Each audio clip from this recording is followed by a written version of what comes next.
Ampifaliana hatrany ripijery hajaina no iarabanantsika atao anatin'ny fandaharana manokana isaky ny asabotsy toy izao eto amin'ny fahitalavitra TNTV.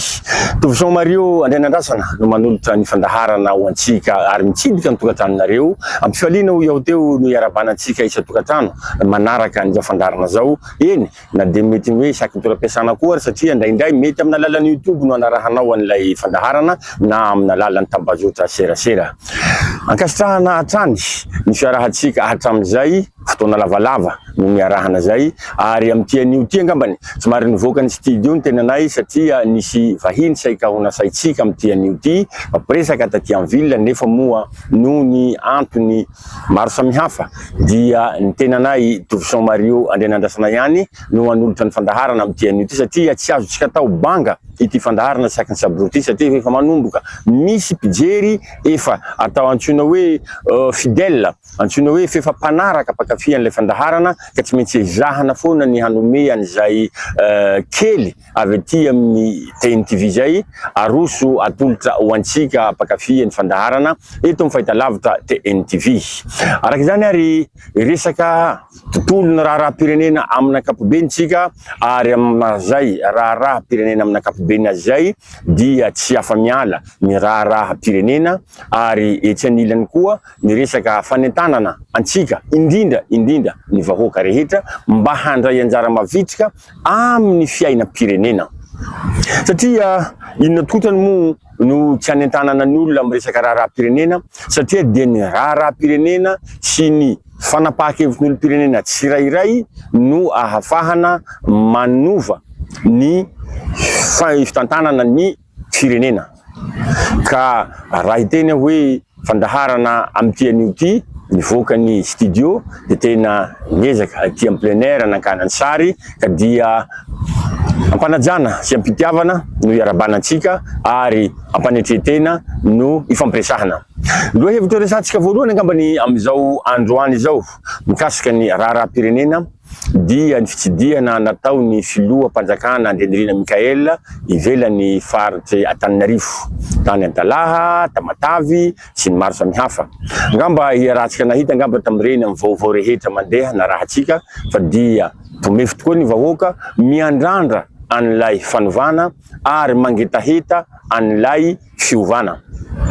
Nefa ao anatin'izany angambany iarahantsika mahita ihany koa amin'ny tambazotra serasera fa betsaka ihany koa ny mety ataontsika hoe tsikera sy ny hoe karazana famendrofendrona ao anatiny na ny samy ao anatiny indrindra moa fa ho an'ny mpanoarina angambany zay no azo andikana azy hoe ny fahavalon'ilay tolona zay nataotsika no anisany mamendrovendro ka raha vao sanatria misy zavatra kely anankiray tsy mipetraka amin'ny tokony ho izy araky ny eritseritsy ny besiny maro dia iny no roritina ka hoentina hanazavana fa hoe io ary fa tsisy fiovana, io ary fa mbola tsy tratra ilay tanjona, mbola ny taloha ihany no naverina amin'izao fotoana zao nefa tsika angambany miara mahalala fa efa manomboka ny ezaka manao ny ezaka ireo tompon'andraikitra isan-tsokajiny ary indrindra ny isam-batan'olona koa efa manomboka tsapa fa manomboka misy hery ny any amin'ny tsirairay mandray an'izay toromarika rehetra hoe tsy miandry mpitondra fanjakana vao afaka hiova na hanova fa dia ny tsirairay samirery de fa afaka miova sy afaka manova. Ny fanovana lehibe lity angamba nefa natsidiko tamin'ny fotoan'androny fa dia ny toe-tsaina. Rehefa tsika malagasy no tsy manaiky intsony ilay toe-tsaina hoe tsy afaka manao ninona tsika raha tsy misy fanampiana, hoe tsy afaka manao ninona tsika raha tsy ampina dia mbola tsy hiova tsika zay.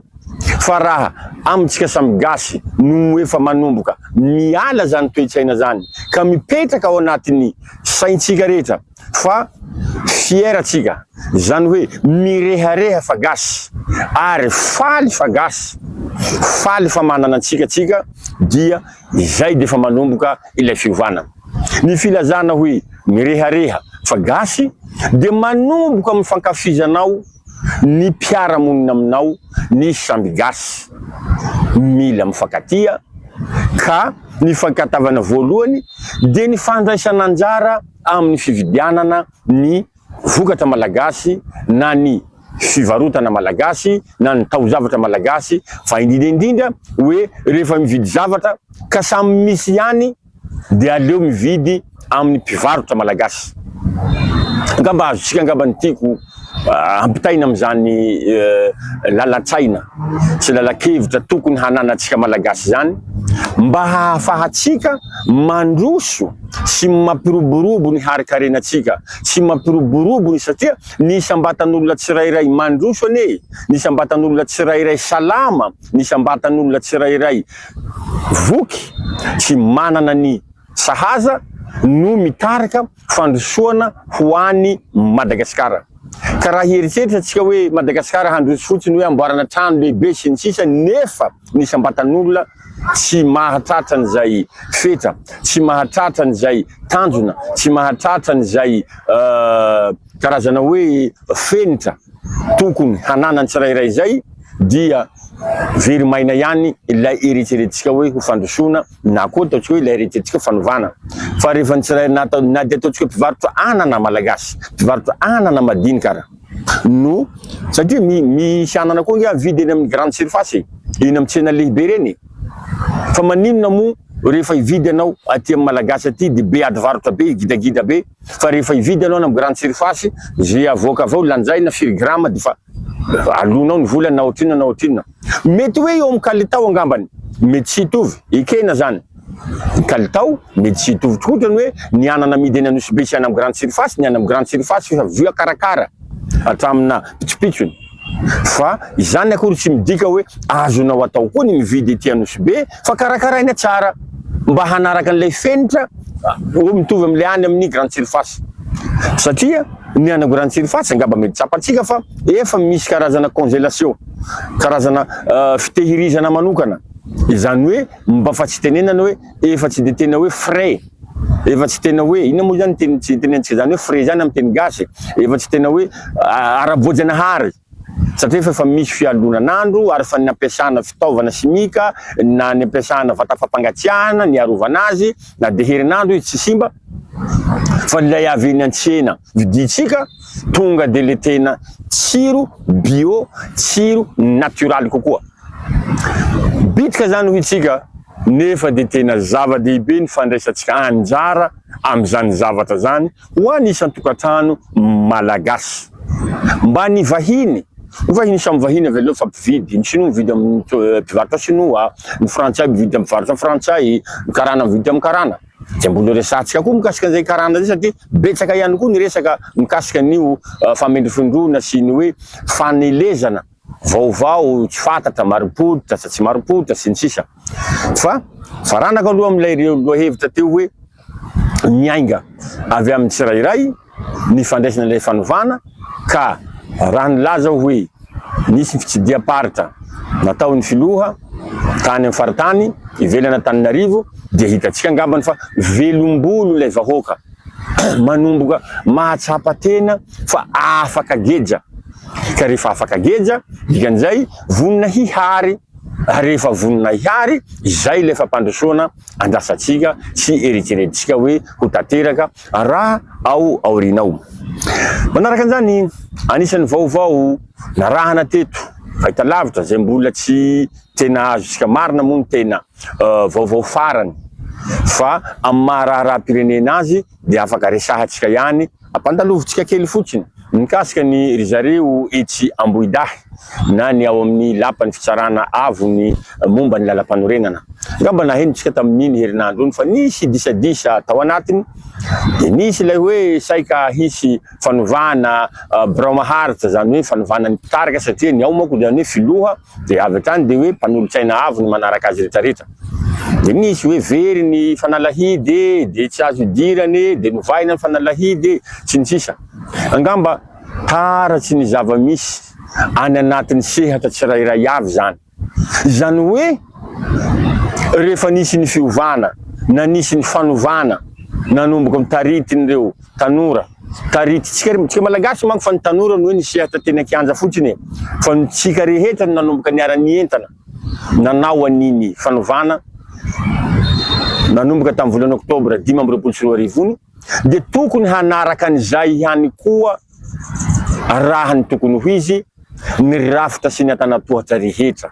Zany hoe hisy fanovana ho an'ny rafitra rehetrarehetra. Fa tsy mety raha sanatreka hoe nisy ny fanovana, nisy olona mpitantana novaina teo, de ny andrim-panjakana sasany tsy hovaina.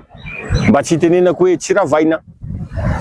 Fa maninona mo raha resahatsika ohatrany hoe rafitra vaiza mo no nandrafitra nameno ny rafitry ny fitsarana momba ny lalam-panorenana. Ho antsika mpijery angambany mahalala fa be dia be, nisy natolotry ny mpitsara, misy natolotry ny filoha teo aloha, nisy natolotry ny antenimieram-pirenena, antenimieran-doholona, sy ny sisa. Ka raha misy ilay fanovana, misy ilay fanavaozana mako azontsika atao hoe réhabilitation sa manao ahoana ny fomba andikana azy, fa tokony ho tena fanovana mihitsy ny tena tokony mipetraka, fa tsy de tena hoe fanavaozana fa tena fanovana. Mare fondation azy, zany hoe tokony atrahina hatrany amin'ny fotony, zany hoe manangana fondation vaovao, fa tsy hoe le trano fa nijoro teo ihany, io trano 4e république io ihany, io rafitra misy io ihany no avaozana, zany hoe olon'ny TGV no avadika anoana ny fanavaozana. Tsy akosa angambany raha zany no zava-misy. Ka raha nisy zany tara sy ny fivana zany, ngamba hitantsika fa nisy fiovana koa nanontany amin'ny siny rafitra mahaleo tena mikasika ny fifidianana, fa dia niova filoha reo. Ngamba mety hanaraka an'izay koa ny ato amin'ny HCC, ngamba fa hitantsika fa nisy fiovana ny tao amin'ny antenimieram-pirenena niova filoha. Midika zany fa tsy hoe ny filoha ihany no vaina amin'ireo rafitra reo, raha ny tokony ho izy, fa de tena ny rafitra mihitsy no tokony vaina vaovao. Tsy midika zany fa hoe zara seza, iady seza, ny olany mpanao politika mantsy matetika de hoe araraotina ono ny fifanarahana politika zay rehetrarehetina hoe petraky ny mpanao politika mba hoe zarana seza. Azo atao ane manovan'ireo andrim-panjakana sasatsasan'ireo, fa ny fiaraha-mitantana anatin'ny gouvernement kosa tokony ankinina amin'ireo efa nitarika tao anatin'ny fanovana, dia izy dimy rahalahy tarihiny colonel Andrenirina Mikael sy ireo miara-miasa aminy. Efa misy fa lasa général moa zany ny sasany amin'ny zareo dimy rahalahy. Zay arabaina manokana raha teo koa moa zany solota amin'ny avondindra mon général. Zay ngamba ny azotsika resahana mikasika amin'ny ankapobeny, mikasika ny fanovana etsy amin'ny HCC. Fa anisany vaovao ny famoivoy tao anatin'ny tambazotra-tserasera, tao anatin'ny haina manjery, ny zava-misy mikasika ny tapitanana ny Toliara. Zay nisy moa zany tamin'ny larobia teo, nieretseretana hoe hovaina délégation manokana ho ny tanàna ny Toliara sy ny sisa. Ny ampitsoniny moa manomboka nisy ilay ny fanovana, tsisy niteny teo hoe délégation manokany manisy no apetaka tao fa fiaraha-mitantana fa ka le izy tsinona maika te hamoaka vaovao tsika, maika te ho deraina fa hoe nahatafapetraka PDS ho an'ny mpombantsika, fa tsy nidinihana akory hoe ahoana mo ny pitsopitsony ahafahana mametraka an'izany délégation manokany zany. Eo amizay vao raha vao niteny amizay ny ministre natitany fa hoe tsy nahalala an'izany, tsy nanao soniany zany, zay vao vaina amizay ny fomba fiteny hoe tsisy niteny ange eo fa hoe délégation manokany. Ola misy hoe président, vice président anakiroa, zay efa lefitra voalohany be ny tanàna iny no atao vice président faharoa, de comité inona zany natsangana. Tsy nazava le fanazavana fa maika fotsiny. Ary zay no anentanana antsika mpijery, tsika vahoaka manomboka mahalala tsy maharaka ny raharaham-pirenena. Raha vao misy tranga anankiray miseho, aza mora mandray manakina na mandray mandoka, fa hadihadina tsara aloha ahoana ty vaovao ty, mitombona ve, marina ve, ka rehefa tena hita tsy tsapa fa ofisialy fa tena mitombona le zava-misy, dia zay tsika vao tokony hifanehatra ka haneo ny ady hevitra rehetrarehetra, nefa tsy manakana ny ady hevitra zay fa zay no maha tany malalaka fanehoan-kevitra tsika eto Madagasikara, dia miara maneho hevitra foana tsika zany amin'ny zavatra rehetra, ka ny hevitra terabary no mahatsara zavatra,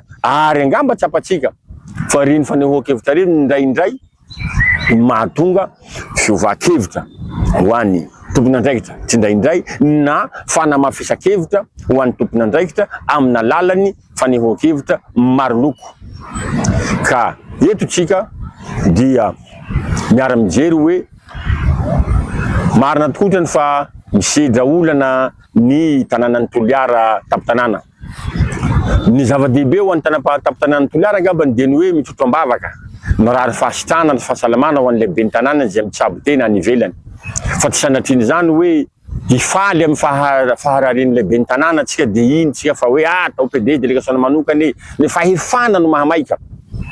Fa tsy ilay hoe inona ny anjara borikiko hampandrosoako an'io tanàna anankiray io.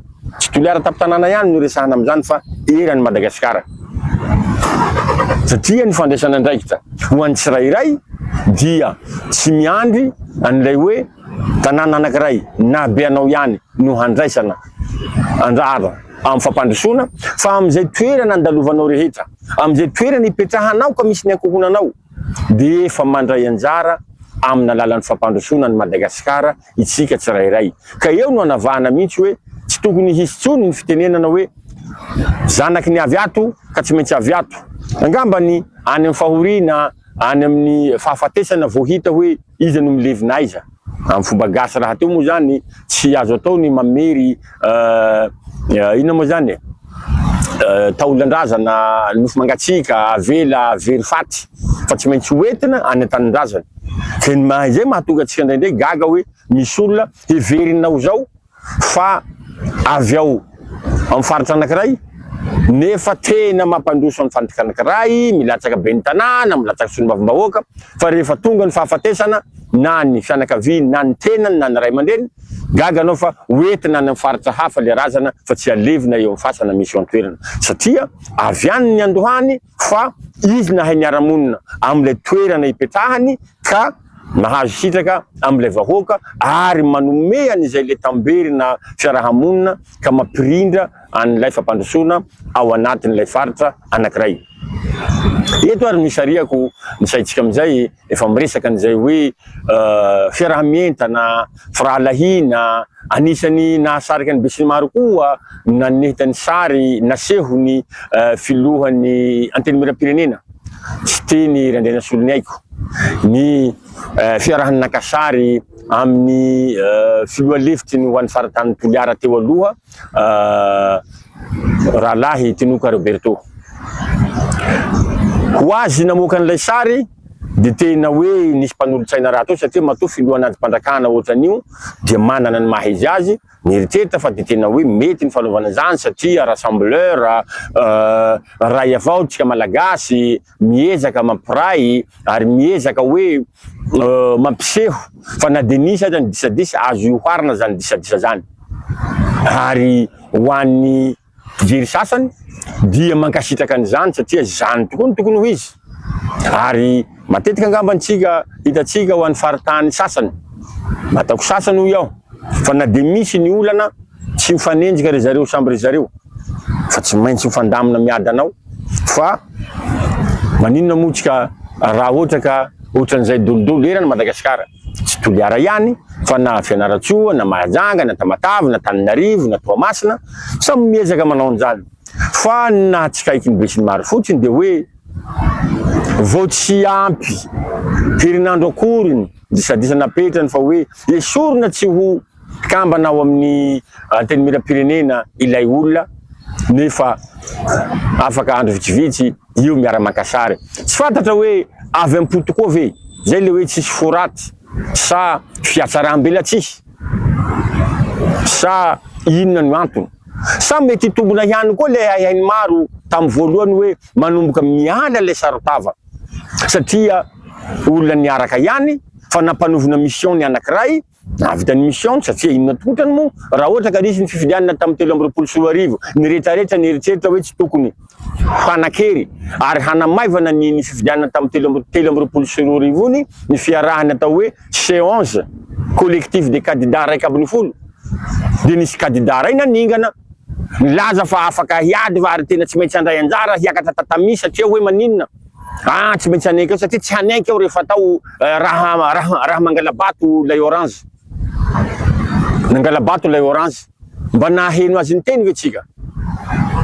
Mba nanao fanambarana ve taorinany hala-bato nataony orange tamy 2023? Nangina. Fifidianana solom-bavam-bahoaka vao hitandray hoe nilatsaka ny Toliara tamy 2024.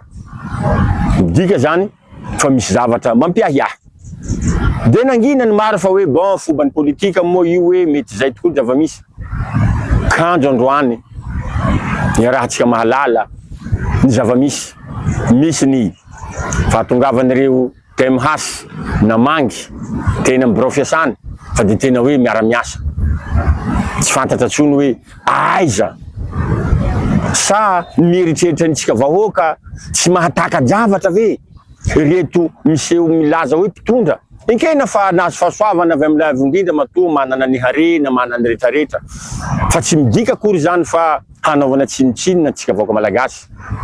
Ka heverana antsika ho toy ny zazakely tsy mahalala ny fandehany raha ary zay no anentanana antsika ary mbola anentanana antsika rehetrarehetra. Ireo ny toetra ny mieritreritra antsika hitondra antsika raha pitso sy afaka pitso tady handrebireby. Ilay olona ara zao mbola manana olana amle vahoaka. Sa ve zay zany ny mission koa tamin'ny 2024 raha saika-poadroa tao Toliara voalohany de nosakanana ilay candidat faharoa mba tsy ho lany fa nampiakarina ilay Tinoka Roberto zay fantana fa tsy lany tamy fotoan'androny satria fa mpinamana foana kay zavatra tsy milamina zany. De rehefa teo ndray le candidat faharoa saika hiaraka de natao ndray nanendrehana azy raha ohatra ka saika latsaka be ny tanàna zany hoe mody miaraka ao anatiny fa de tena ny pahalahina le rahalahy mba hisitrika. De rehefa farany nantsoiny le avery amin'ny fitondrana tsy manana hery tsony de nanaiky ara-niasa nanoana ny candidat be ny tanàna izay mitondra am'izao fotoana zao ka lasa taleny kabinetrany be ny tanàna. Zany hoe ilay fanaovana politika eto a Madagasikara mihitsy mila maharaka ny antsipiriany itsika vahoaka mpijery. Fa raha reny sary reny angamba hitatsika ny karazana hoe fanehoan-kevitra ao anatin'ny tambajotry serasera fa dia tsy mety amin'ny besiny maro na de miezaka aza ilay filoana teny miram-pirenena mampiseho fa hoe mampiray ny vahoaka malagasy izy na de nisy disadisa ho an'ny fampandrosoana inona moa zany no andrasana amin'ilay olona iarahany makasary. Raha tam'izany fotoana zany izy nasany laza fa hoe raha tsy vita io piscine olympique io dia zaho zananareo mihitsy no tsy vanina sy tsy manjary fa ao ny vola dikan'izay laniko le vola lanina ary le vola de miara makasary sy ny filoana teny miram-pirenena am'izao 20 sy 20 zao de samby vita ho azy.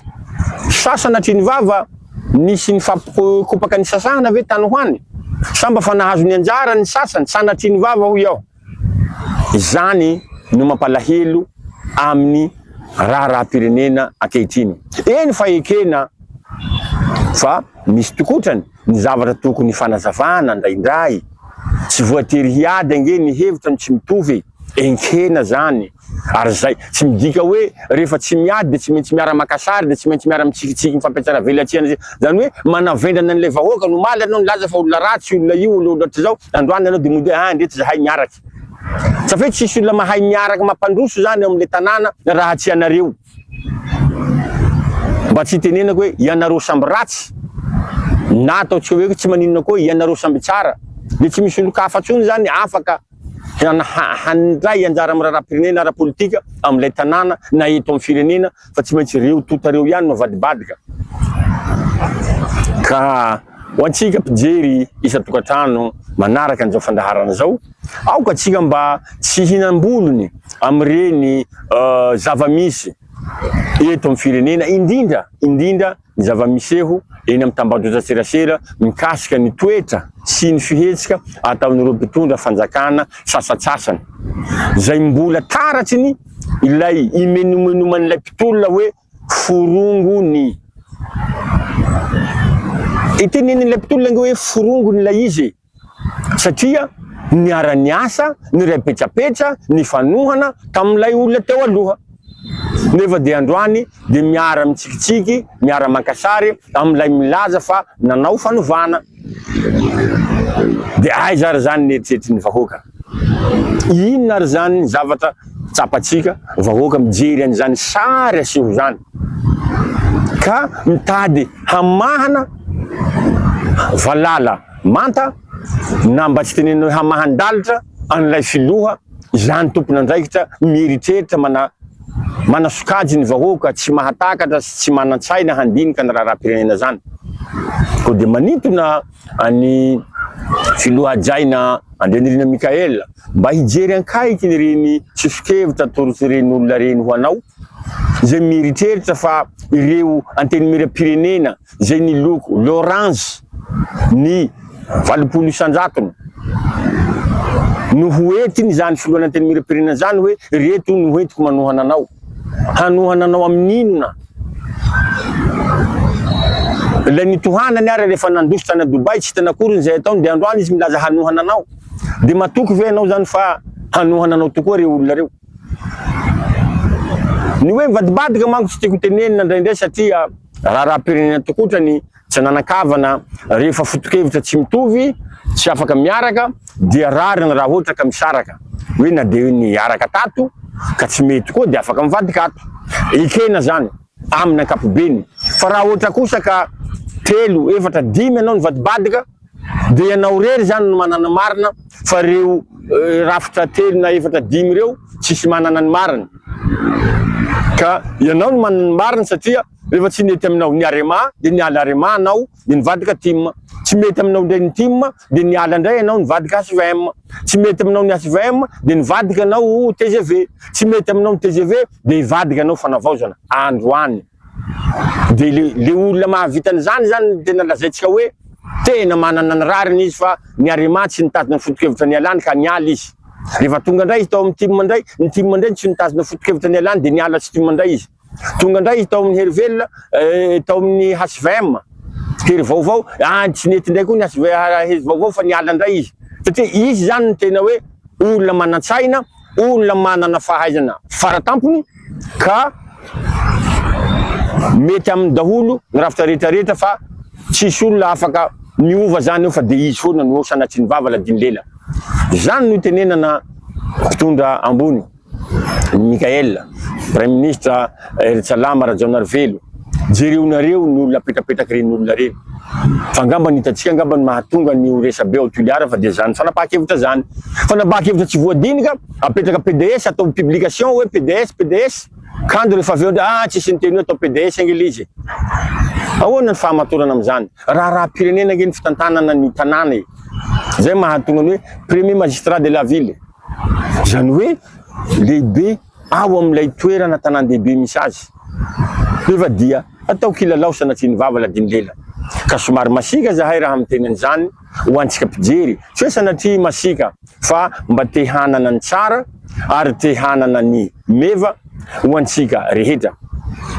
Eto ary aho hiditra amizay amin'ny lohahevitra faraparany angambany satria rehefa fandarana mivoaka ohatrantony tsy tsara raha ampialefatsika ho lava be ka mamonamonainy fa raha misy vahiny manko izy tsara satria mba nihevitsy le vahiny nohinoina fa nihevitsy tsika nareo tokantrano ao sy nihevitra angamba efa mahafatapatatra hoe zao ny lalatsainy ty namanay mpanao gazety Toussaint Mario ty fa ho antsika rehetra dia mba te hiresaka kely aho mikasika nyty hoe matetika injehana le mpitondra amizao fa hoe mbola miara-miasa amireo karana ka nitiko ambara angamba ny mikasika an'izay dia te hanazava fotsiny aho ary te hanentana aho ny mpijery ny manaraka ny raharaham-pirenena fa aoka tsy tonga de ho raofona ambongadiny rehetrarehetra satria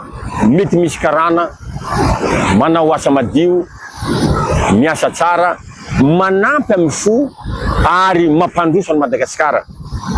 Mampandroso iaho satria mireny orinasana karana reny nge gasy malagasy be dia be no mivelona ao anatin'ilay orinasa. Ka raha manaraka an'ilay bokiny andraikitra izy na ny fanajana zon'olombelona na ny fanajana ny resaka karama, tambaka tsimbohana sy ny sisa, de zay ilay teneniko hoe mpandraharaha na karana na sinoa na gasy mampandroso firenena, satria sady nanome asany malagasy izy no manaraka tsara an'ilay boky nandraikitra sy ny fanaraha mpiarahamiasa araky ny ikeny fanjakana. Fa raha sanatria ka manome asa hono nefa dia vary masaka no omenany malagasy, de mananasa arivo hono hoe, mananasa 2 arivo hoe, nefa asa vary masaka, asa manandevo, terena miditra amin'ny ora tsy tokony ho izy, ravaina amin'ny ora tsy tokony ho izy, sy ny sisa, tsy mety kosa angamban'izany. Ka eto aho misarika ny saitsika mpanaraka ny fandaharana fa indraindray mitady hahazo vahana le fiankahalana le karana. Reo karana reo ry mpijery matetika mitovy amitsika gasy ihany ane, raha vao nivoaka avy any akibony mama samy niboridana, tsisy nitondra vola be, fa niezaka nampiasa kokô, nampiasa fiarahamiasa rehetra. Ka raha ny mpitondratsika moa manaiky kolikoly, de hodisoinao ve ny karana raha manao kolikoly? Ny mpitondratsika ve no tsy maneky handrosoan'le tanànanao, de hodisoinao ve le karana raha ohatra ka mitady tombony ho azy izy? Fa aoka tsika hifantoka amin'ny olona izay apetratsika hitantana ny firenena. Ilay olona mitantana ny firenena no tena tompona andraikitra lehibe, fa raha lay mpitantana isan-tsokajiny io, tsy ny filoham-pirenena ihany, tsy ny prime ministre ihany, tsy ny ministre ihany, fa ireo mpitantana isan-tsokajiny ka tsy manaiky an'ilay kolikoly, mizotra miadana ngeny fiarahamonitsika rehetra na karana. Angamba mety hoe resaka fiarahamonina tsotra any no mety misy an'izany olana hoe ny karana na de mipetraka anatin'ny firenena malagasy, ny karana la afaka manambady na misipasipa amin'ny zanakavavitsika malagasy satria manambola izy, fa ny anabavindry zareo tsy mety ho azotsika malagasy. Ka miazaha koa manambola, rehefa manambola koa anao de mety ho azonao koa zany zanaka karana zany, tsy hadisona zany. Maseho koa ny fieritenao, ny anabavinao koa fehezo tsara koa, mba tsy ho molamola. Apetrao koa fady koa hoe ny manambady karana, ohatra ny karana miteny hoe fady ny manambady gasy. Tsy hitako anie, toe-tsaina hoa io hoe, efa nampitaiko amitsika foana hoe rehefa ny toe-tsaitsika mametraka fa manana ny maha izy azy tsika, eto an-tanitsika itsika io, eto a Madagasikara tsika, de tokony ho hirehareha am'izao tontolo mendranahary antsika zao, satria ananatsika ny rehetrarehetra, ny harena, ny fahaizana koa, mba tsy tenenako hoe betsaka ny malagasy manampahaizana. Raha tsy teny ohatra hoe ny namorona ny tiblesy voalohany ange, reny kodiarana tsy mila chambraera reny, gasy, fa ny breveny moa lasa ny vahiny, satria naninona mpitondratsika tsy miraharahan'izany. Firy ampikaroka manampahaizana gasy moa nefa nahitany zany fanefitry ny sida zany, fa tsisy fanjakana mba nanasongadina an'izany. Angamba hitantsika tamin'ny farany teo tamin'ny taona 2024 mpikaroka malagasy, l'île Saint René de Royal angamba raha lahin'ilay ministry ny fanajariana an-tany, nahazo amboara lehibe, prix farany ambony amin'ny asa mpikarohana, fa de ohatrany tsisy ninona. Fa raha gny baolina kitra zany ka nazahoana hamorina vahoaka de oeraoera ny mpitondra fanjakana. Nefa zany asa mpikarohana goavana zany no tokony trandrahany malagasy. Raha tsy teny fotsiny tsika hoe betsaka ngeny manampahaizana gasy, fiara efarina any amin'ny firenena hafa tonga eto Madagasikara, amboariny gasy tonga de mandeha. Fa haizana nge zany, fanomeza-pahasoavana ane zany, tsy trandrahatsika. Mampalahelo ara na de ataotsika hoe mety adikatsika hoe manao asa ratsy angamba le olona satria manamboatra fitaovam-piadina, manamboatra basy, fa zany génie zany, savant zany mahatafavoaka manamboatra basy zany. Ny tokony ho izy raisiny mpitondra fanjakana reny olona manam-pahaizana reny, fa tsy gadraina anaty afady avele tangolalitra ao, tsy haiko tsony ze zavatra misy ao, fokarongony sy ny sisa, fa tokony fanjakana no mandray an-tana anazy, ato nareo manam-pahaizana reto dao ho le migadra raha ohatra ka tokony gadraina 20 taona any Atsiafaha, maninona mo raha atao surveillant toerana manokana raha maso hanao fikarohana mba manana basy tena hoe vokatry ny viasa tanany gasitsika ka maraparana ny fandaharana aho satria efa mandeha ny fotoana fa ilaina ho iaho ny fahatsapatenantsika tsy rairay indrindra izay vao ny mpitondra koa manaraka azy ny tiana tenenina amile mpitondra aza mieritreritra hoe ilay filoha ihany na ilay premier ministre ihany na ilay ministre ihany fa rehetra napetraka rehetrarehetra efa mitondra anao manana anjara brika anao satria mifehina ny departemanta na ny sehatrasa anankiray izay fahezinao ka mifanerasera amin'ny mpiarabelona sy ny fiarahamonina ka mampiodina ny raha-panjakana amin'ny ankapobeny.